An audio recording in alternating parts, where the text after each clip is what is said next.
আল্লাহ সুবহানাহু ওয়া তাআলা এই মানুষকে তৈরি করে আল্লাহ রাব্বুল আলামিন সম্মানের মালাটা বনি আদমের গলায় পরিয়ে দে। আল্লাহ রাব্বুল আলামিন শ্রেষ্ঠত্বের মালা গলায় পরিয়ে দে। আল্লাহ তাআলা যত এই পৃথিবীতে যত সৃষ্টিজীব সৃষ্টি করেছেন, সকল সৃষ্টিজীবের মধ্যে শ্রেষ্ঠত্বর মালা কার গলায় পরিয়ে দিয়েছেন? মানুষের গলায় আল্লাহ পাক শ্রেষ্ঠত্বর মালা পরিয়ে দিয়েছেন। শ্রেষ্ঠ হচ্ছে মানুষ। এই জন্য গোটা পৃথিবীতে যা কিছু দেখি সব কিছু সেবায় নিয়োজিত মানুষের। কার? জোরে বলেন কার? আমার ভাইয়েরা, যদি সূর্যকে বলা হয় তোমাকে কার জন্য বানানো হয়েছে, সূর্য নির্দ্বিধায় বলবে আমাকে আশরাফুল মাখলুকাত মানুষের জন্যই তৈরি করা হয়েছে। সুবহানাল্লাহ। সূর্যকে কার জন্য বানানো হলো? মানুষের জন্য বানানো হলো। এই জন্য তো সূর্যের আলো কখনো মানুষ গ্রহণ করার জন্য যায় না। এই জন্য মানুষের ঘরে ঘরে দাঁড়ে দাঁড়ে সূর্যের আলো যিনি পৌঁছায় দেওয়ার ব্যবস্থা করে দিয়েছেন তিনি কে? আমার ভাইয়েরা, এই কথাটা কুরআনুল কারীমের মধ্যে আল্লাহ রাব্বুল আলামিন জানিয়ে দেন, হুয়াল্লাযী খালাকা লাকুম মা ফিল আরদি জামিআ। সুবহানাল্লাহ পড়েন। আল্লাহ রাব্বুল আলামিন বলেন, হুয়াল্লাযী খালাকা লাকুম মা ফিল আরদি জামিআ। আল্লাহ তাআলা ডেকে ডেকে বলে, ও বান্দা, পৃথিবীতে যত কিছু তাকায় দেখো, তোমার দৃষ্টির সীমার মধ্যে যা কিছু ধরে, সীমার বাহিরে যা কিছু রয়েছে, যা কিছু দেখো না রে বান্দা, যা কিছু বানাইছি কেবলমাত্র তোর জন্য আমি আল্লাহ তাআলা এত কিছু বানাইলাম। সুবহানাল্লাহ। সব কিছু বানালেন আল্লাহ তাআলা আমাদের জন্য। এই খেয়াল করেন, এই যে আকাশ বলেন, জমিন বলেন, পাহাড় বলেন, পর্বত বলেন, কার জন্য বানাইছে? আওয়াজ করে বলেন মর্দে মুমিনের মতো, কার জন্য বানাইছেন? এই মানুষের জন্য বানাইলেন। আর মানুষকে কার জন্য বানাইলেন? আল্লাহ রাব্বুল আলামিন কুরআনুল কারীমের মধ্যে জানিয়ে দেন, ওয়া মা খালাকাতুল জিন্না ওয়াল ইনসা ইল্লা লিয়াবুদুন।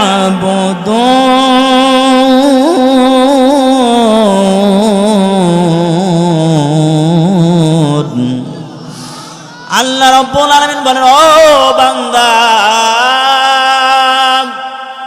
এই পৃথিবীতে যা কিছু দেখো সব কিছু বানাইলাম তোমার জন্য।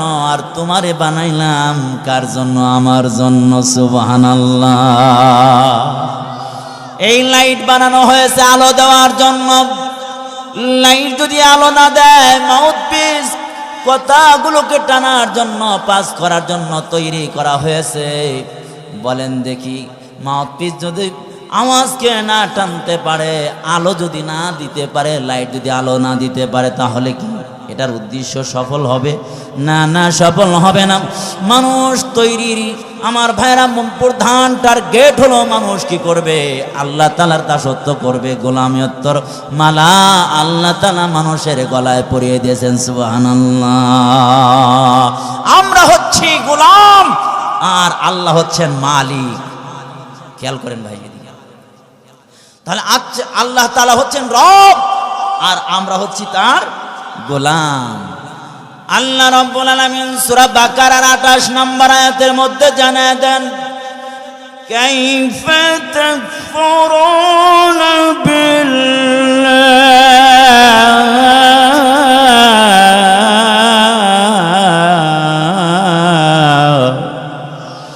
ও বান্দা, কেমনে তোমরা আল্লাহ তাআলার সাথে কুফরি করো? কেমনে তোমরা নাফরমানি করো? আল্লাহ তাআলার সাথে কেমনে তোমরা কুফরি করো? কেমনে নাফরমানি করো? ওয়া কুনতুম আমওয়াতা।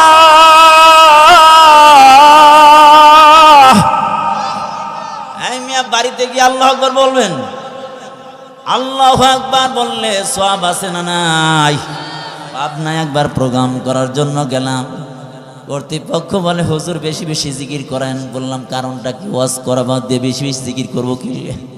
কয় হুজুর ওয়াজ তো বেশি মানে না, জিকিরটা কমপক্ষে করলে উপস্থিত লাভ আছে না নাই? কয় এই জন্য বেশি বেশি জিকির করাবে যাতে উপস্থিত লাভ হয়। কি লাভ? সওয়াব হয়। আল্লাহু আকবার বললে এমন সময় পার করেছি আল্লাহু আকবারের ধ্বনিটা ইচ্ছা মতো বলতে পারি না, এমন সময় কি যায় নাই বলেন দোস্ত? বলে সব কিছু বলবেন, নারা লাগায়েন না, তাকবীর লাগায়েন না, কারণ তাকবীর দিলে এই দেশের কিছু মুনাফিকের গোষ্ঠীর কলিজার মধ্যে আগুন ধরে যায়। বুঝতে হবে তাকবীর দিলে আল্লাহর ধ্বনি শুনলে, কারো গাত্রদাহ শুরু হয়ে গেলে, কলিজায় আঘাত করলে মুসলমানিয়ত তো বাকি নাই। লেভেলে মুসলমান যদি হয় কিন্তু মালটা মেড ইন মদিনার নয়, মেড ইন জাপানে পরিণত হয়ে গেছে, অথবা মেড ইন আমেরিকায় হয়ে গেছে। ওটা মেড ইন মদিনার নাই, ওটা মুসলমানিয়তের দপ্তরের নাম কেটে দিয়ে ওটা কি হয়ে গেছে, মুনাফিক অথবা কাফেরদের দপ্তরে তার নামটা চলে গেছে। জোরে বলেন ঠিক কি ঠিক না? আমার ভাইয়েরা, এই জন্য আল্লাহর নাম যখন আসবে, আওয়াজ যখন দেওয়ার প্রয়োজন হবে, মুমিনরা আওয়াজ দিবে। আমার ভাইরা, এই দেশে যারা হিন্দু, যারা জালেম ছিল, জমিদার ছিল, এই দেশের গৌর গোবিন্দর আমার ভাইরা ভিতকে নষ্ট করে দিয়েছে, ধ্বংস করে দিয়েছে। আমার ভাইরা শাহজালাল ইয়ামানি মুজাররাদি রহমাতুল্লাহ আলাইহি বাংলার জমিনে এসে তাকবীর আর আযান দে এই দেশের দাদা বাবুদের ভিতকে ধ্বংস করে দিয়েছে। জোরে বলেন ঠিক কি ঠিক না? আজও যদি ওই দাদা বাবু নাম আমার ভাড়া বাংলার দিকে বাঁকা নজরে তাকায়, মুসলমানরা কখনো দুর্বল না। বাংলার জমিন রাষ্ট্র ছোট হলেও আমরা ওই দাদা বাবুদের নেতৃত্ব আর কর্তৃত্ব আমরা মানতে চাই না। জোরে বলেন ঠিক কিনা? যতদিন ভোগ করেছো, ভোগ করার টাইম এখন শেষ। অঙ্ক আমার গন্ডায় গন্ডায় গুনে আমরা হিসাব নেব। তোমাদের সাথে এখন হিসাব চলবে। তোমাদের আমরা কখনো গোলামিয়তের জিনজির আমার বাইরা গ্রহণ করব না। প্রয়োজনে যদি আবার এই দেশে তোমরা বাঁকা নজর দিয়া এই দেশে অস্থিতিশীল করতে চাও, বিভিন্ন সময় বিভিন্ন রূপে এই দেশের মধ্যে যদি অশান্তি তৈরি করতে চাও, এই দেশের আপামর জনসাধারণ, তৌহিদি জনসাধারণ আবার বাংলার রাজপথে নামার জন্য তৈয়ার আছে। জোরে বলেন ঠিক কি ঠিক না? আমার ভাইয়েরা, ৭১ সালে এই দেশকে স্বাধীন করার জন্য যেইভাবে জীবন দিয়েছে, প্রয়োজনে আবার এই দেশের স্বাধীনতা রক্ষার জন্য যদি আবার ডাক এসে যায়, এই দেশের তৌহিদি আপামর জনসাধারণ দেশের স্বাধীনতা রক্ষার জন্য প্রাণ দেওয়ার জন্য কে কে তৈয়ার আছে? হাত তুলে তাকবীর দাও। আল্লাহ পাক কবুল করেন, বলুন আমিন।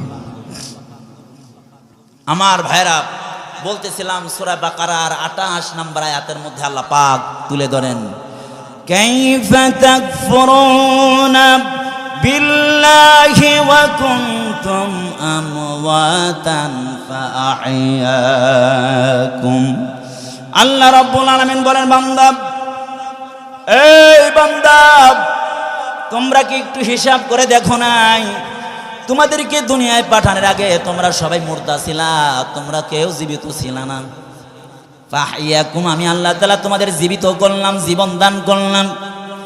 এই বান্দা, সূরা তাহারের মধ্যে লক্ষ্য করে দেখো, আল্লাহ রাব্বুল আলামিন সূরা তাহারের মধ্যে জানা দেন, হাল আতা আলাল ইনসানি হিনুম মিনাদ দাহরি লাম ইয়াকুন শাইআম মাযকুরা। আল্লাহ রাব্বুল আলামিন ডেকে বলে, ও বান্দা, এমন সময় কি যায় না যেই সময়ে তোমাদের নাম নেওয়ার মতো কেউ ছিল না, উল্লেখিত বস্তু হিসাবে পরিগণিত ছিল না। বলেন যারা এখানে আছেন, বলেন দেখি ১০০ বছর আগে আমাদের কেউ কি নাম জানতো? ১০০ বছর আগে আমাদের কেউ ডাকতো? কথা বলেন, একটু আওয়াজ দিয়ে বললেন। গাজীপুরের মানুষ তো মগা না, বোঝেন নি কথা? গাজীপুরের মানুষ হলো গাজীর দেশের মানুষ। আমার ভাইরা এই জায়গা থেকে সব সময় আওয়াজ আগে উঠেছে, এই জন্য চিল্লা বলেন আল্লাহ তাআলার নাম জোরে করে আওয়াজ দিয়ে নেওয়া যাবে কিনা? এই জন্য তাকবীর দেন, লিল্লাহে তাকবীর। আরো জোরে সবাই দিবে লিল্লাহে তাকবীর। তারপরে দেখবেন শয়তানে অন্তরের মধ্যে এমন বাসবে, বাসা বাসে কয় সবাই তো দিতেছে, আমি না দিলে টের পাইব, বয়ে রয়েছে চুপ করে। কার নাম বলা হইতেছে? লাভ আছে না নাই? এবার তাকবীর দেন সবাই সমস্বরে, লিল্লাহে তাকবীর। পরিবেশ একটু মোটামুটি বুঝাই গেছে। হুজুর আসলে আমার বন্ধু মানুষ, ন মুসলিম মৌলানা সাদ আহমদ সাদি, ওনার সাথে 2টা প্রোগ্রাম করেছি বাকুল্লাতে গত বছর। উনি বয়ান করবেন, উনি অল্প টাইমের মধ্যে আসবেন। আমি পরিবেশ তৈরি করতেছি। আমার ওয়াজ তো এই গাজীপুরে, এই কাশেমপুরে কতবার যে শুনছেন, বহুত শুনেছেন। তাই বলে কি আজকে শুনবেন না? শুনবেন তো? আল্লাহ আল্লাহ। আমার ভাইরা, আল্লাহ পাক বলেন বান্দা আমি তোদেরকে বানাইলাম আর তোদের জন্য সবকিছু তৈরি করলাম, সবকিছু দিলাম, সবকিছু রেডি করলাম, তোমরা কিন্তু কুফরি করো না। এই দেশের মধ্যে কুফরিকে বন্ধ করার জন্যই উলামায়ে কেরাম সব সময় চেষ্টা করছে। জোরে বলেন ঠিক কি ঠিক না? উলামায়ে কেরাম তো কারো সাথে জমি নিয়া কোনো কিছু নিয়া বাদানুবাদ নাই, কিন্তু যখন আলেমরা কুফরির বিরুদ্ধে যখন স্লোগান দেয়, যখন অন্যায়ের বিরুদ্ধে গর্জে ওঠে, তখন দেখবেন এক শ্রেণীর লোক আলেমদের বিরুদ্ধে তখন বাঁকা নজর দিয়ে তাকায়। আছে না নাই? আমার ভাইরা, আল্লাহ রাব্বুল আলামিন জানায় দেন বান্দা সাবধান, আমি তোদের মালিক, আমি তোদের বানাইলাম, এত সুন্দর করে বনি স্ট্রাকচার বানাইলাম। সূরা 3-এর মধ্যে আল্লাহ রাব্বুল আলামিন বলেন লাকাদ খালাকনাল ইনসানা ফি আহসানি তাকওয়িম। বান্দা একটু ড্রেসিং টেবিলের সামনে চেহারাটা একটু ভালো করে নজর করে তাকায় দেখো, পৃথিবীর যত প্রাণী আছে সকল প্রাণীর দিকে একটু নজর করে তাকায় দেখো, দেখবা তোমার মতো এত সুন্দর বডি আর কোনো প্রাণীর বানায় নাই। সুবহানাল্লাহ বলেন। আমার ভাইরা, এত সুন্দর বডি বানালো, এত সুন্দর জ্ঞান দান করলো, এত সুন্দর ব্রেন দান করলো। আল্লাহ রাব্বুল আলামিন বলেন বান্দারে তোরে বলার জন্য ভাষা দান করলাম আমি আল্লাহ তাআলা। আল্লামাল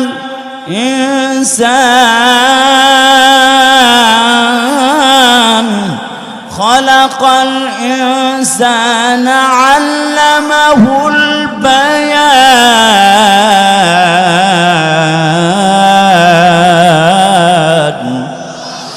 আল্লাহ পাক বলেন আমি বানাইলাম।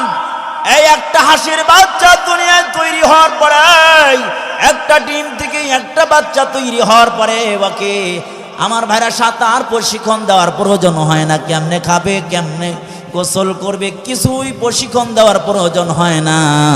কিন্তু একটা মানুষ তৈরি করার পরে কেমনে খাবে, কেমনে সাঁতার কাটবে, ওকে শিক্ষা না দিলে ও কিছুই করতে পারে না।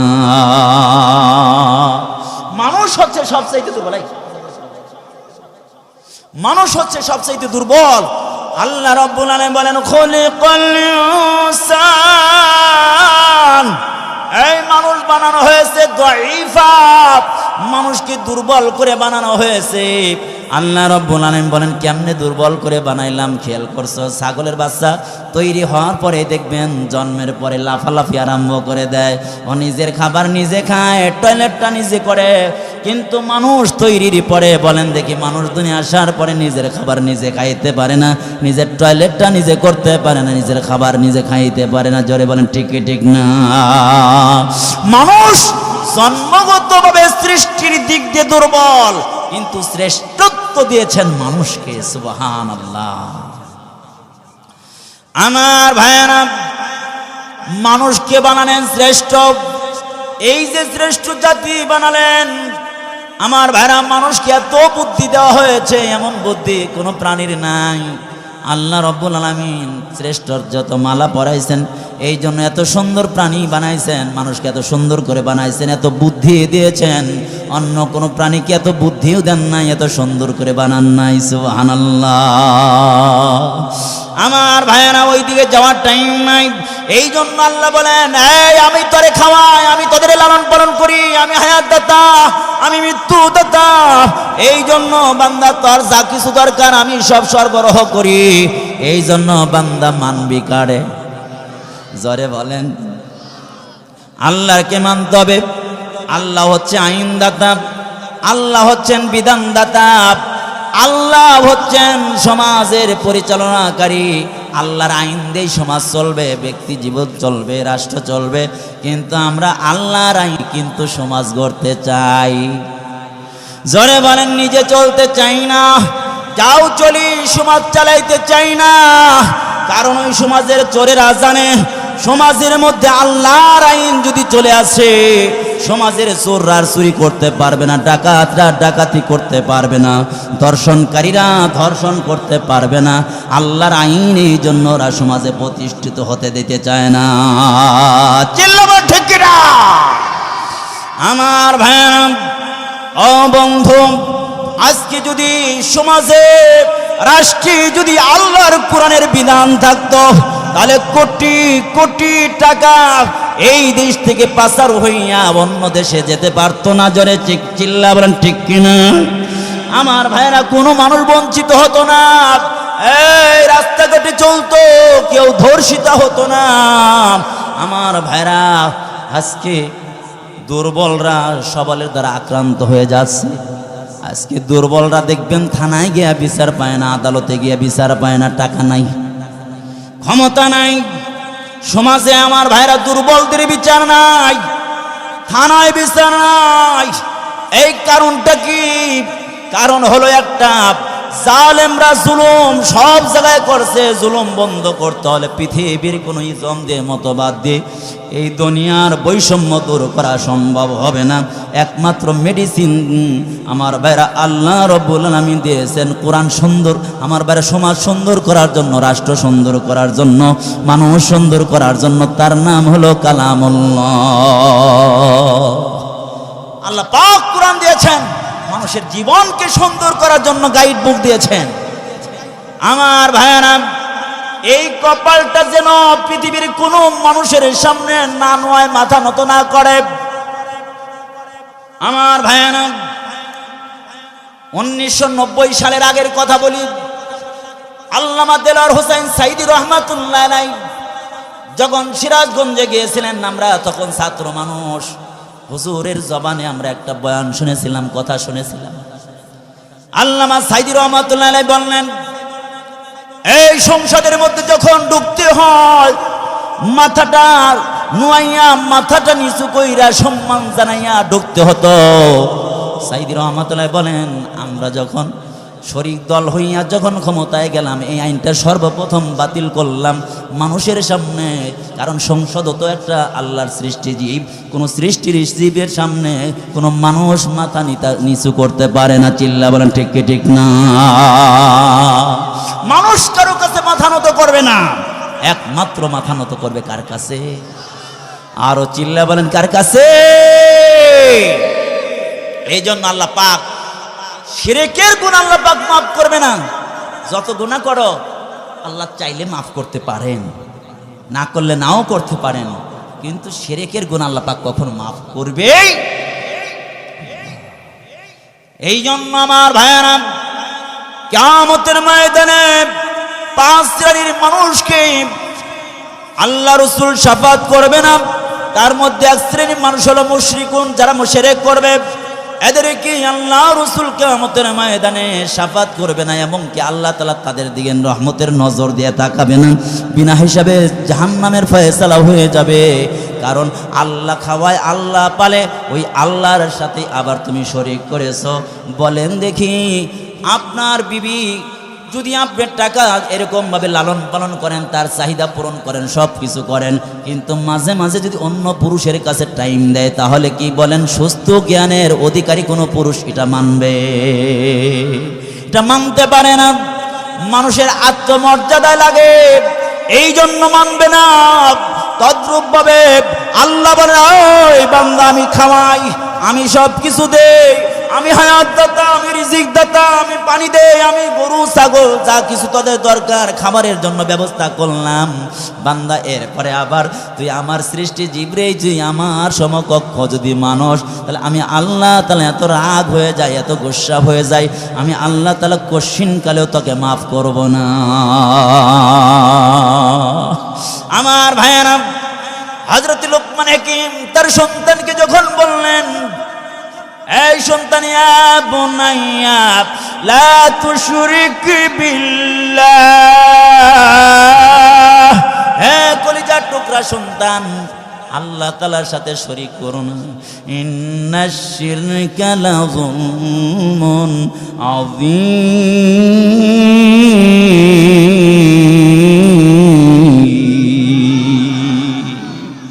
হযরত লুকমান ডেকে বলে, সন্তান রে, শিরকের মতো অন্ধকার বড় গুনার নাই, এই জন্য শিরক করবি না। আল্লাহ তাআলার কাছে লুকমান হাকিমের এই কথাটা এত পছন্দ হলো, আল্লাহ রাব্বুল আলামিন এই কথাটা কোট করে কোরআন হিসাবে আল্লাহ তাআলা স্বয়ং নাযিল কইরাম উম্মতে মুহাম্মাদীকে জানা দিলেন, যিনি তিনি, জোরে বলেন কে? আমার ভাইয়েরা, এই জন্য শিরক করা যাবে না। এই ভাই, শিরক করা যাবে না, শিরকের সাথে নাই, আমরা শিরকের সাথে নাই। আমার ভাইয়েরা, এই দুনিয়ার মধ্যে দেখবেন কত মানুষ আছে শিরক করে। আমার ভাইয়েরা, অনেক মানুষ শিরক করে, আবার শিরককে প্রমোট করে। দেখবেন আমার ভাইয়েরা, অনেক মহিলারা দেখবেন মাজারে গিয়া দেখবেন বলে, ও বাবা, সন্তান তো 2টা হয়েছে, 3টা হয়েছে, সব মেয়ে হয়েছে, এইবার যদি মেয়ে হয় তাহলে তো উপায় নাই, আমার ভাত খাওয়ার হইতো না। বাবা, একটু পেটেরটা একটু লক্ষ্য করবেন, যাতে করে সন্তানটা ছেলে হয়। বলেন, ছেলে দেওয়ার আর মেয়ে দেওয়ার একমাত্র মালিক যিনি, তিনি কে? ছেলে দেওয়ার মেয়ে দেওয়ার একমাত্র মালিক আল্লাহ। এই জন্য পৃথিবীর কাউকে ছেলে দেওয়া, মেয়ে দেওয়া অথবা সন্তান দেওয়ার পাওয়ারশালী মনে করা কাউকে যাবে না। একমাত্র যিনি সন্তান দেওয়ার ক্ষমতা রাখেন, তিনি হলেন আল্লাহ। আমার ভাইয়েরা, 2 নম্বর হলো সাহিবুল বিদাত। যারা বিদাত করবে তাদেরকে রাসূল শাফাত করবে না। কিয়ামতের ময়দানে আল্লাহ রাসূল উম্মতের জন্য পাগল হয়ে যাবে, উম্মতের জন্য দেওয়ানা হয়ে যাবে। আল্লাহ তাআলা হচ্ছেন রব্বুল আলামিন, আর আমার নবী হচ্ছেন রাহমাতাল লিল আলামিন। আমার ভাইয়েরা, আমার আপনার নবী, বিশ্ব নবী রাহমাতাল লিল আলামিন, কখনো মাকামে মাহমুদে দৌড়াবেন, সিরাতে আমার ভাইরা সিরাতে দৌড়াবেন, কখনো হাউজে কাউসারে দৌড়াবেন। আমার ভাইরা, এমনই সময় কোটি কোটি উম্মতদেরকে দেখতে পাবেন। উম্মতদেরকে দেখি আল্লাহ তাআলার কাছে আমার ভাইরা সুপারিশ করার জন্য আগায়া যাবেন। আর এমনই সময় উম্মতের মাঝে আর নবী মুহাম্মাদের মাঝে পর্দা পড়ে যাবে, আর বলা হবে, হ্যাঁ নবী, আপনি জানেন না, দান মুবারক শহীদ করেছেন, আর আপনার মাথা মুবারকে 2টা কারা ঢুকেছিল। আর আপনার যে উম্মতরা, আমার ভাইরা, যে উম্মতরা আপনাকে তাইফের ময়দানে আর পাথর মেরে ঝাঁঝরার মতো দেহটাকে করে দিয়েছিল, এত কষ্ট করে দুনিয়ার মধ্যে ইসলামকে প্রতিষ্ঠিত করেছিলেন, আপনি দুনিয়া থেকে চলে আসার পরে আপনার উম্মতরা তারা মন গড়া ইসলাম মেনেছে। আমার ভাইরা, আজকে আলেমরা এই মন গড়া পার্টিকে সঠিক পথে আনার জন্য, আলেমরা সঠিক দিন বোঝানোর জন্য চেষ্টা করে। এরপরেও আলেমদেরকে বাইপাস করে, মাইনাস করে, আলেমদের কথা না মানে না, আলেমদের উপরে আক্রমণ করে। আছে না নাই? আই জোরে বলেন, আছে না নাই? আমার ভাইরা যুগে যুগে আমরা পড়েছি, যুগে যুগে নবীদের উম্মতরাও নবীদের উপরে হামলা করেছে। আজকে তার পুনরাবৃত্তি দেখেছি ময়দানে, টঙ্গের ময়দানে কি দেখতে পেলাম, এই জাতি কি করলো, আরে এই জাতির রাহবার নায়েবে নবী আলেমদের উপরে আবার পুনরায় আক্রমণ করে বসলো। যারা বলেন ঠিক কি ঠিক না? যারা আলেমদের উপরে আক্রমণ করে আমার ভাইরা বুঝতে হবে ওরা ওই নবীর ওই উম্মতদের থেকে নিকৃষ্ট, যারা নবীদেরকে হত্যা করেছে, আক্রমণ করেছে। চিল্লা বলেন ঠিক কি ঠিক না? যারা নবীদের কথা আলেমদের কথা মাইনাস করে বাইপাস করে চলতে চায়, ইসলামকে ভিন্নভাবে মানতে চায়, ওরা ইসলামের কেউ না, ওরা শয়তানের দোসর। আমার ভাইরা এই জন্য আলেমদের পাকড়া আমার ভাইরা হামলা করতে চায়। যদি তোমরা সঠিক ইসলাম মানতে চাও, এই জামানায় নবী নাই, একমাত্র নায়েবে নবীদের কাছ থেকে দিন শিখে না। আমার ভাইরা কিছু কিছু লোক আছে যারা নিজেরাও বেদাত করে, অন্যদেরকেও বেদাত করার জন্য উদ্বুদ্ধ করে, আছে না নাই? আমার ভাইয়েরা বলেন দেখি, নবীজির রওজায় যারা গিয়েছেন দেখেছেন, নবীজির রওজায় একটা মোমবাতি দেখেছেন? কেউ বলতে পারবেন না নবীজির রওজায় মোমবাতি আছে? কথা কয় না। নবীজির রওজায় আগরবাতি আছে? নবীজির রওজায় তো বড় একটা বাক্স আছে টাকার জন্য, নাকি? না, নবীজির চেয়ে সম্মানিত মানুষ পৃথিবীর জগতে নাই। অথচ নবীর রওজায় টাকার বাক্স নাই, নবীজির রওজায় দান বাক্স নাই, নবীজির রওজায় মোমবাতি নাই, আগরবাতি নাই। আমার ভাইরা যারা মাজার দিয়া যারা আগরবাতির ব্যবসা করে, মোমবাতির ব্যবসা করে, দান বাক্স খাড়া করে, যারা দুনিয়ায় আমার ভাইরা টাকার ব্যবসা করে, এটা আল্লাহ রসুলের খাঁটি উম্মত হতে পারে না, পদ্ধতি হতে পারে না, পথ আর মতো হতে পারে না। এটা স্বয়ং শয়তানের রাস্তা। চিল্লা বলেন ঠিক কিনা? কত হিফসখানা আছে, কত এতিমরা আছে যারা টাকার অভাবে খেতে পাচ্ছে না, করার সুযোগ পাচ্ছে না। ওই সমস্ত মাদ্রাসায় টাকা না দিয়ে ওই পাগলের ছাগলের দরবারে অমুক জায়গায় খেতা বাবা, ও ন্যাংটা বাবা, এই জায়গায় কোটি কোটি টাকা পড়ে। আছে কি না? যে লোক মরছে হে তো বইরে গেছে, হে আর খাইব কোত্থেকে? কিছু সন্ত্রাস আছে, গডফাদার আছে, এগুলোকে কন্ট্রোল করে, তারা খাচ্ছে। চিল্লা বলেন ঠিক কি ঠিক না? আমার ভাইয়ানা, 3 নাম্বার হলো আল হাকিমুজ জালিম। যারা স্বৈরা শাসক হবে, কিয়ামতের ময়দানে রাসূলের শাফাত পাবে না। মিশরের বাদশা হওয়ার আগে ফিরাউন ছিল একটা তরমুজ ব্যবসায়ী, আর একটা কবরস্থানের পাহারাদার ছিল। আল্লাহ তাআলা ওই জায়গা থেকে উঠে এনে আস্তে আস্তে মিশরের প্রেসিডেন্ট বানায় দিলেন। প্রেসিডেন্ট যখন হয়ে গেল, তখন দেখি আমার চেয়ে বড় কেউ নাই, আমার সামনে কথা বার্গেনিং করার মতো কেউ নাই। আমার মত, আমার পথই সবার মানতে হয়। এই জন্য হামান রে ডেকে বলে, হামান রে, আমার সে বড় খোদার জমিনে নাই, তাড়াতাড়ি ঘোষণা করে দেন না রব্বুকুমুল আলা, ঘোষণা করে দে। হামান ঘোষণা করলো। আল্লাহ বলেন, এই ঢিলা দিয়েছি, ছাড় দিয়েছি, ছাড় দেব না, ছাড় দিয়েছি, ছেড়ে দেব না, এবার তরে ধরবো। আখাযনাহুম বাগতা, আল্লাহ তাআলা হঠাৎ করে ধরে ফেললেন। কিভাবে ধরে ফেললেন? আল্লাহ তাআলা ওহী নাযিল করে জানায় দেন, মুসা রে তাড়াতাড়ি আপনার বাহিনী নিয়ে তাড়াতাড়ি চলে আসেন, চলে আসেন, রাত্রিকালীন চলে আসেন। বাহিনী নিয়ে চলে আসলো, এই লোহিত সাগর পাড়ি দিল। এমনই সময় ওই ফিরআউন তার বাহিনী নিয়ে, সবাই জানেন শুধু ইঙ্গিত দেওয়ার উদ্দেশ্য, বাহিনী নিয়ে হাজার হাজার লক্ষ লক্ষ সোলজার নিয়ে আমার ভাইয়ের লোহিত সাগরের মাঝপথে যখন এসে গেছে, এইবার আল্লাহ বলেন, ও পানি রে তাড়াতাড়ি দইরে ফালা।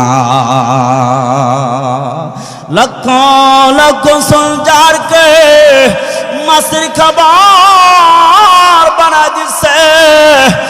আর এই অবস্থা দেখা ফিরাউন কয় লা ইলাহা বলতে লইছে, আর জিবরাইল আইসা কাদাটা নিয়ে মুখের মধ্যে দর্শে যাতে হয় কি কস তুই জীবন বড়া জ্বালাইলি জীবন বড়া জ্বালাইছস আবার দাদার কাছে গিয়ে আবার জ্বালাবি এটা তো মানা যাবে না জোরে বলেন ঠিক কিনা আমার ভাইরা ও দোস্ত খেয়াল করে কথাগুলো বোঝার জন্য চেষ্টা করবেন আমার ভাইরা মিশরের লোকজন এসে বলে ফিরাউন আপনি না খোদা তাহলে খোদা যদি হন তাহলে আমাদের প্রয়োজন পূরণ করতে হবে আমাদের পানি নাই পানির অভাবে আমরা আবাদ করতে পারি না পানির ব্যবস্থা করেন এবার নীল নদ শুকিয়ে গেছে ফিরাউন মাথা খারাপ হয়ে গেছে আসলে তো আমি খোদা না আসল খোদা তো আমি না পানি কেমনে দেব রাত্রিতে উঠা নীল নদের পাশে পাহাড়ের পাদদেশে গিয়া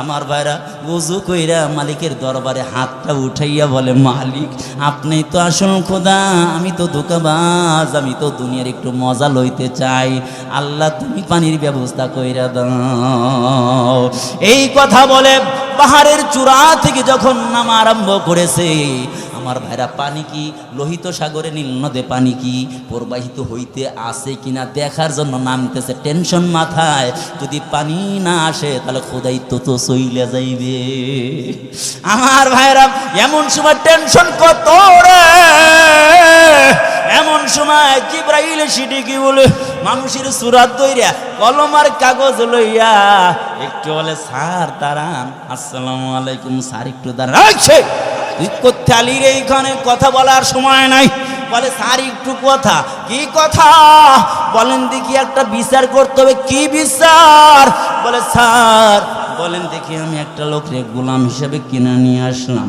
বাড়িতে কাজ করতে দিলাম আমি গরু ছাগল বুঝা দিলাম ঘর বাড়ির কাজগুলো বুঝা দিলাম সব বুঝা দিলাম আর বললাম কাজগুলো করবা ঠিক মতো খাইবা রুটিন মাফিক কাজগুলো করবা কাজ করতে করতে করতে করতে করতে একদিন দুই দিন কয়েক বছর যখন হয়ে গেল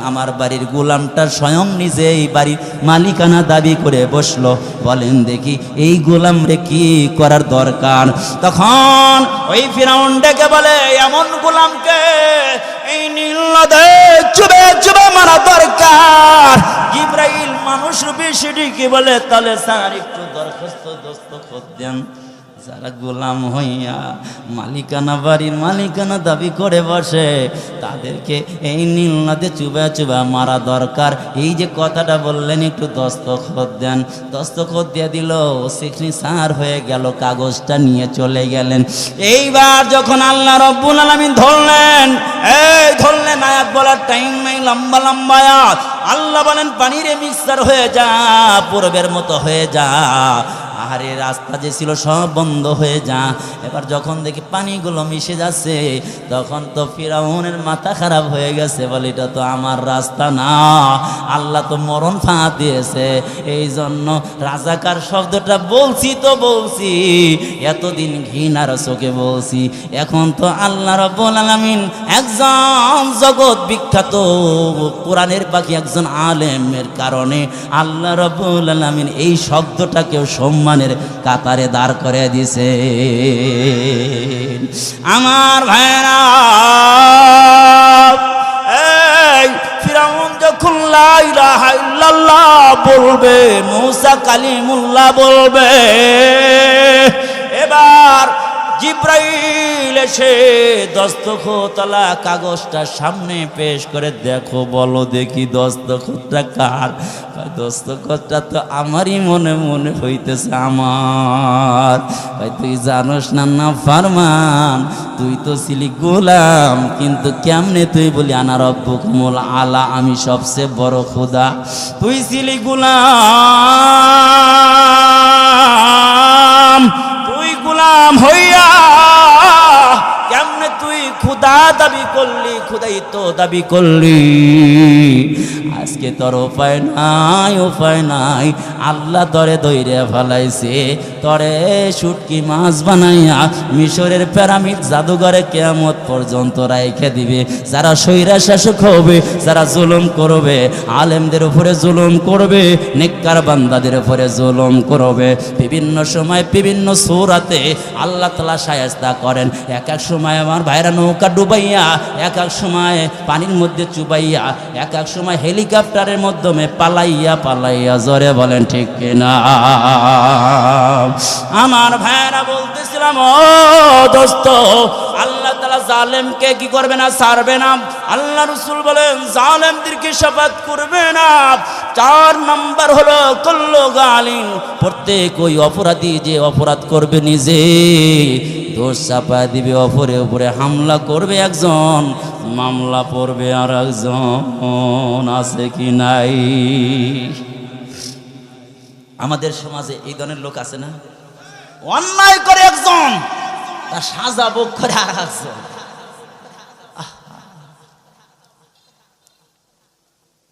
আহারে, আমরা এমন একটা নবী পাইলাম, এমন নবী পাইছি রে, আমার নবীর মতো সুন্দর নবী পৃথিবীতে নাই। আমার নবীর জ্ঞানের মতো জ্ঞানী পৃথিবীতে নাই। আমার নবীর মতো ধনী মানুষ পৃথিবীতে নাই। আমার নবীর মতো শিক্ষিত মানুষ পৃথিবীর জগতে নাই। আমার নবী যেমন নেতা এমন নেতা পৃথিবীর জগতে আর নাই। ঠিক না? আমার নেতা তোমার নেতা, জোরে বলেন বিশ্ব নবী। আমার নেতা তোমার নেতা, আমার নেতা তোমার নেতা বিশ্ব নবী মুস্তাফাকে বাইপাস করে মাইনাস করে যদি অন্য কোন মত, অন্য কোন নেতা গ্রহণ করো গো, তাহলে দেখবা ওই নেতার কাছে কিয়ামতের ময়দানে দাঁড়াইয়া আল্লাহ তাআলার রহমতের নজর পাইবা না গজব পাইবা, তুমি তখন বুঝতে পারবা। এই জন্য আমরা কার সৈনিক? কার সৈনিক? আল কোরআনের সৈনিক আমি, নেই তো পরাজয়, এক আল্লাহর গোলাম আমি, এই তো পরিচয়, এক আল্লাহর গোলাম আমি, এই তো পরিচয়। যারা বলেন ঠিক কি ঠিক না? কোরআন হাদিস শাসনতন্ত্র, রাসূল আমার নেতা। কে নেতা আমাদের? কোরআন হাদিস শাসনতন্ত্র, রাসূল আমার নেতা। উৎসাহ মোর চির অমলান, ইতিহাসে বীরগাথা। এক আল্লাহ ছাড়া আমার দিলে, এক আল্লাহ ছাড়া আমার দিলে নেই তো কারো ভয়, এক আল্লাহর গোলাম আমি, এই তো পরিচয়, এক আল্লাহর গোলাম আমি, এই তো পরিচয়। ঠিক কিনা? আমরা কিসের সৈনিক? আল্লাহর সৈনিক, কোরআনের সৈনিক, রসুলের সৈনিক। কিল্লা বলেন ঠিক কিনা? কষ্ট হইতেছে। রসুলের মধ্যে 4টা গুণ আছে, যেই গুণ পৃথিবীর কারো মধ্যে নাই। আমার ভাইরার কোন নেতার যদি চেহারা সুন্দর হয়, টল ফিগার, দেখতে উঁচা লম্বা মোটা তাজা আছে না?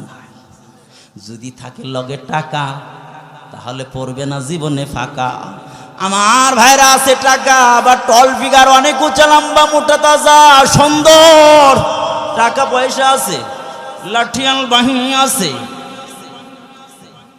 জ্ঞানও ভালো আছে, শিক্ষা দীক্ষা ভালো আছে, তাকে মানে কি মানে না? কথা কয় না। আমার নবীর মতো এত সুন্দর নবী, এত সুন্দর চেহারাদারি মানুষ পৃথিবীর জগতে আল্লাহ তাআলা আর বানাবে না। আয়েশা বলেন আমার নবী এত সুন্দর, পৃথিবীর কোনো মানুষ ঘরে থাকলে অন্ধকার দূর হয় না। দূর হবে? জোরে বলেন দূর হবে। আপনার নবী ঘরের মধ্যে অন্ধকার, ঘরের মধ্যে থাকলে অন্ধকার ঘর আলোকিত বানায় দেন যিনি, তিনি কে? আয়েশা ডেকে বলে আমার হঠাৎ করে একটা সুই পড়ে গেল, ঘরের মধ্যে ল্যাম্প নাই, কপি নাই, বাতি নাই, আলো নাই। আমি অপেক্ষা করলাম রসুল যখন আসবে, রসুলের চেহারার আলো দেখে দেখে আমি সুই সুতার কাজ করব, সুইটা আমি বের করে ফেলবো। আপনাদের কষ্ট হইতেছে নাকি? ওটা বসাতে করতেছেন? কিছু লোকের পেশাবের জগৎ আছে, কি বলেন? আমার ভাইয়ারা, আয়েশা ডেকে বলে লানা শামসুন ওয়ালিল আফাকে শামসু ওয়া শামসি আফজালু শামসি সামাই ফাইন্না শামসা তাতলু বাদাল ফজরি ওয়া শামসি তাতলু বাদাল ইশাই ওয়া শামসি তাতলু বাদাল ইশাই। আয়েশা ডেকে বলে পৃথিবীর মানুষেরা শোনো, আসমানের একটা চাঁদ আছে, সূর্য আছে, আর আমার মালিক আমার জন্য একটা স্পেশাল সূর্য দিয়েছেন। আসমানের সূর্য উদিত হয় ফজরের পর, আর আমার সূর্য উদিত হয় এশারের পর।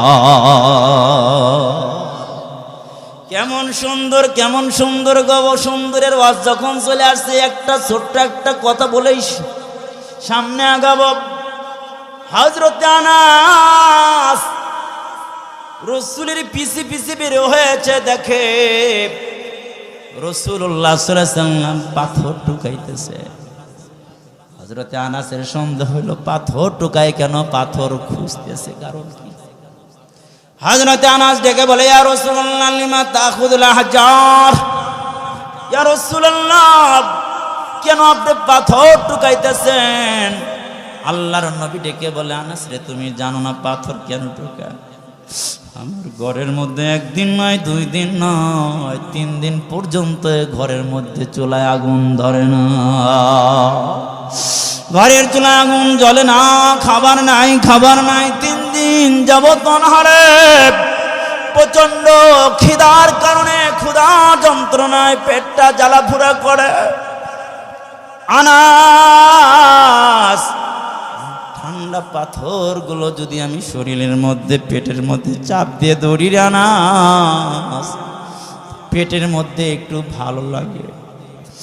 আনাস সঙ্গে সঙ্গে রসুলের অনুসরণ আরম্ভ করছে। রসুল খানা বন্ধ করে দিয়েছে, পাথর টুকান আরম্ভ করছে, পাথরটা পেটে লাগিয়ে দেয়। আই আমি আর তুমি কেমন রসুলের সৈনিক হইলাম, 3 বেলা খেয়ে রসুলের আদর্শগুলো আমি গলায় দিতে পারি না, মানতে পারি না। বলো দেখি, রসুলের সৈনিকরা যখন যে আদর্শ সামনে আসছে, সঙ্গে সঙ্গে আমল শুরু করছে। এই তুমি মারা গেলে 3টা কাপড় দিবে রে মা, তুমি মারা গেলে 5টা কাপড় দিবে, মেড ইন মদিনার সিল চাপ্পর তোমার লেগে গেল। হায় রে, কোন মাল মেড ইন মদিনার, তোমার কি লেগে গেছে? কার্টুন লেগে গেছে, সিল চাপ্পর লেগে গেছে, মেড ইন মদিনার 3টা কাপড় তোমার লাগাই দিছে। দোয়া দরুদ পড়াইয়া ডান কাতে শুয়াইয়া বুঝা দিল, উম্মতে মুহাম্মাদি বুঝা দিল রে বন্ধু। এবার ফেরেশতা যা আবু মালাকান ইদা বুদিয়াল মাইয়াত, তোর পা ধরে বলি রসুল আর কাদাস না, এই দাড়িতে আর খুর দিস না রে দোস্ত। দাড়ি কাটা যে কত গুনাহ জানো না তুমি? ঘুমায় থাকলে এও তারপরে গুনাহ হয়, এমন কোন গুনাহ নাই ঘুমায় থাকলে গুনাহ হয়। দাড়ি কাটলে, দাড়ি চাচলে 1 মুষ্টি হওয়ার আগে এই ঘুমায় থাকলেও ফাঁসে, ঘুমায় থাকলেও তোর গুনাহ হয়। আজকের থেকে তওবা কর, মেড ইন মদিনার কাবার লাগাইলে চলবে না, বরং মেডিনার মদিনার তুই মালও হইতে হবে, প্রোডাকশন হতে হবে। এই জন্য আজকের থেকে কে কে রাজি আছি আর কোনোদিন দাড়িতে খুর লাগাবো না। যারা আল্লাহ তাআলা হিদায়াত করবে, যাদের হিদায়াত অন্তরের মধ্যে উকি মারে, তারাই হাত তুলে দেখাবে আজকে থেকে আর কোনোদিন দাড়িতে খুর দেব না, হাত ওইটা মালিকরে দেখায়। ও আল্লাহ, আমার কাজ উঠে দেওয়া, হিদায়াত দেওয়ার মালিক তুমি। তাকে দেখো জাবালে নূর আল ইসলামিয়া মাদ্রাসায় আল্লাহ শত শত মানুষ হাত উঠাইছে, কোনোদিন দাড়িতে আর খুর লাগাবে না, দাড়ি কাটবে না, ছাটবে না। আল্লাহ তাআলা তুমি কবুল আর মঞ্জুর করে নাও, বলেন আমিন। হাত নামাই আমার বেটা। আল্লাহ রসুল ডেকে বলে, ও দোস্ত, আল্লাহ রসুল ডেকে ডেকে বলে, একটু জিকির লা ইলাহা ইল্লাল্লাহ, জোরে লা ইলাহা লিল্লাহি তাকবীর, লিল্লাহি তাকবীর। মুসলিম হযরত মাওলানা সাদ সাদির আগমন, হযরত মাওলানা সাদ সাদির আগমন।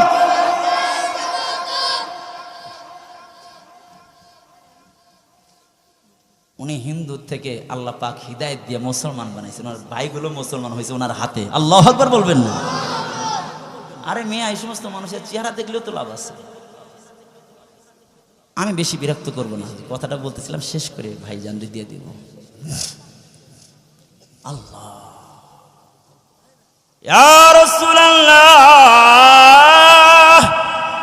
কেন গো লিমা তাখুযুল আহজার, কেন গো পাথরগুলো তুলতেছে? আল্লাহ রাসূল দেখে বলে, আনাস রে, পেটে বড় ক্ষুধা, ক্ষুধার যন্ত্রণা সহ্য হয় না, এই জন্য পাথরগুলো পেটে ধারণ করলে ভালো লাগে না। আনাস সঙ্গে সঙ্গে রেডি হয়ে গেছি, সুন্নতটা আদায় করতে হবে। পাথরগুলো উঠাইয়া আনাস পেটের মধ্যে বেঁধে বাড়িতে গেছে। বাড়িতে গেলে সন্তানরা তাকায় হাতের দিকে, বিবি তাকায় হাতের দিকে, শুধুমাত্র একজন মানুষ তাকায় চেহারার দিকে। তিনি কে?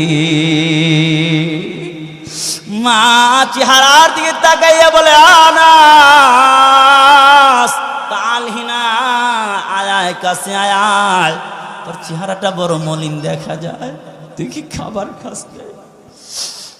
আনাস ডেকে বলে, মা আমার রাসূল খাবার খাইলে খাই, না খাইলে না খাই।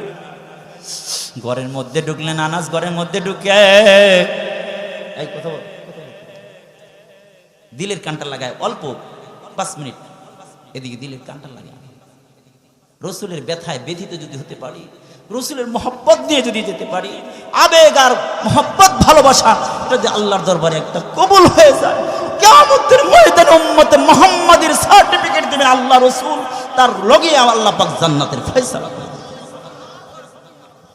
আনাস ঘরের মধ্যে ঢুকে গেছে, শুয়ে পড়ছে, পাঞ্জাবিতে উঠাইছে, দেখে আনাসের মা, দেখে পেটের মধ্যে পাথর। মা কি আর সহ্য হয়? কয়েকটা খাবার, কয়েকটা খেজুর নিয়ে দিছে। আনাস তোমার এই অবস্থা কেন? খাবার খাও। আনাস চোখের পানি ছেড়ে কান্দে আর ডেকে বলে, মা আমি এমন নবীর কাছ থেকে আসলাম যে নবীর মা নাই রে বাবা। আমি দেখি নবীর কত মানুষ আঘাত করে, কত মানুষ কথা বলে, কত মানুষ কষ্ট দেয়, কত মানুষ গালি দেয়। আমার নবীর বাবা নাই, মা নাই, নবীর পেটে খাবার নাই, কেউ তো দেখে না। আরে আমি আনাস, আমার মা তুমি ঘরে আসার পরে আমার চেহারাটা দেখে বুঝতে পারলাম, আমার সামনে খাবার নিয়ে আসলাম। মা বলো তো, মুহাম্মদের মা নাই, বাবা নাই, তারে খাবারটা কে দিবে? এবার আনাসের আমার চোখের পানি ছেড়ে কান্দে আর বলে, আনাস তুমি গিয়ে মোহাম্মদ রে দাওয়াত দিয়ে আসো, তবে বলবা রাত্রে যেন আসে, কারণ শুনেছি মোহাম্মদের মতো সুন্দর মানুষ আল্লাহ দুনিয়ার জগতে বানায় নাই, আজকে তা বাস্তবে দেখবো রাত্রিতে।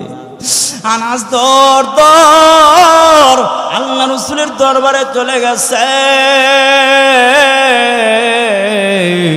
আনাস গিয়া বলে, ইয়া রাসূলুল্লাহ, আমাদের বাড়িতে দাওয়াত। আল্লাহ রাসূল আনাসের আনাস তার মায়ের কথা ব্যক্ত করার আগেই আনাসকে ডেকে বলে, আনাস রে, তোদের বাড়িতে যাব, দাওয়াত খাবো, তবে দিনে যাব না, রাত্রিতে যাব। কারণ হলো আনাস ঘর থেকে রাসূলের দরবারে পৌঁছার আগে মেসেজটা যিনি মুহূর্তের মধ্যে জানায় দিয়েছেন তিনি কে? জোরে বলেন কে?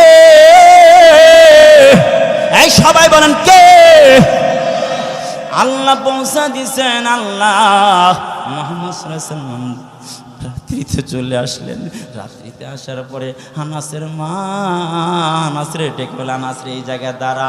আনাসের এইরকম এই যে কাদের উপরে থুতনিটা রাইখা আনাসের মা নাজরাত উম্মু আনাস ইলান নবী সাল্লাল্লাহু আলাইহি সাল্লাম মাররাতান ওয়া নাজারাত ইলাল কামারি মাররাতান, একবার রাসূলের দিকে তাকায় আবার চাঁদের দিকে তাকায়। আনাস ডেকে বলে, আমি যেন গরম পানি আমার কাদের মধ্যে পাই। আমি অনুভব করলাম, তাকে দেখি আমার মা আস্তে আস্তে কান্না করতেছে। আমি বললাম, ইয়া উম্মি লিমা তাবকি, ও মা তুমি কেন কাঁদো? আল্লাহর নবীরে দেখে তোমার কি ভালো লাগলো না? তুমি কাঁদো কেন? আনাসের মা ডেকে বলে, আনাস রে, মোহাম্মদের চেহারার দিকে একবার তাকাই, একবার চাঁদের দিকে তাকাই। আমি কনফিউশনে ছিলাম কোনটা সুন্দর, কিন্তু আমি পরবর্তী বুঝতে পারলাম নবীর চেহারার মধ্যে কোনো কলঙ্কর ছাপ নাই, কোনো দাগ নাই। চাঁদের মধ্যে কলঙ্কর দাগ আছে রে। আল্লাহ রাসূল ইশারা দিয়ে দুই খণ্ড করেছিলেন। আমার ভাইরা, কলঙ্কর দাগ আছে, মুহাম্মাদের চেহারার মধ্যে কোনো কলঙ্কের ছাপ নাই, মুহাম্মাদের চরিত্রের মধ্যে দাগ নাই। আমি সিদ্ধান্ত উপনীত হলাম, মুহাম্মাদের মতো সুন্দর মানুষ আল্লাহর জমিনে আর দ্বিতীয় কেউ না। আমার ভাইয়ারা, সুন্দর আওয়াজ করলে শেষ হবে না। এই সুন্দর, একটা হলো চেহারা সুন্দর, আর একটা মানুষ সুন্দর। মানুষ সুন্দর কারখানা এই মাদ্রাসাগুলো। এই মিয়া কত বড় শিক্ষিত, পিএইচডি করা, কিন্তু তারপরেও চোর আছে না নাই? যত বড় শিক্ষিত বাংলার জমিনের জনগণ দেখেছে তত বড় ডাকাত, যত বড় শিক্ষিত তত বড় চোর। কারণ হলো ওর মধ্যে ইসলাম নাই। ইসলাম যখন থাকবে, যত বড় শিক্ষিত হবে তত বড় সৌন্দর্য বাড়বে, তত বড় সম্মানিত হবে। এই জন্যই মাদ্রাসাগুলো দরকার আছে না নাই? মোহতামিম সাহেব বললেন, টাকা কালেকশন তো করা যায় নাই। এই যে একটা মাহফিল, বলেন দেখি, উনি আমার ভাইজান, দুইটা মাহফিল একসাথে করেছি, অনেক মহব্বত তিনি রাখেন, আমি মহব্বত রাখি, অনেক সময় কথা হয়। নতুন মানুষ এই এলাকার জন্য, ন মুসলিম, ইতিহাস আপনাদেরকে বলবে। এই ভাইজান এত দূর থেকে আসছেন, তাকে হাদিয়া দেওয়ার দরকার আসেনি নাই? এত বড় মাহফিল, আমার ভাইরা লক্ষ লক্ষ টাকা খরচ হয়। আমার ভাইরা এই মাহফিলের জন্য, আমার ভাইয়েরা আজকে সহজতা করতেন।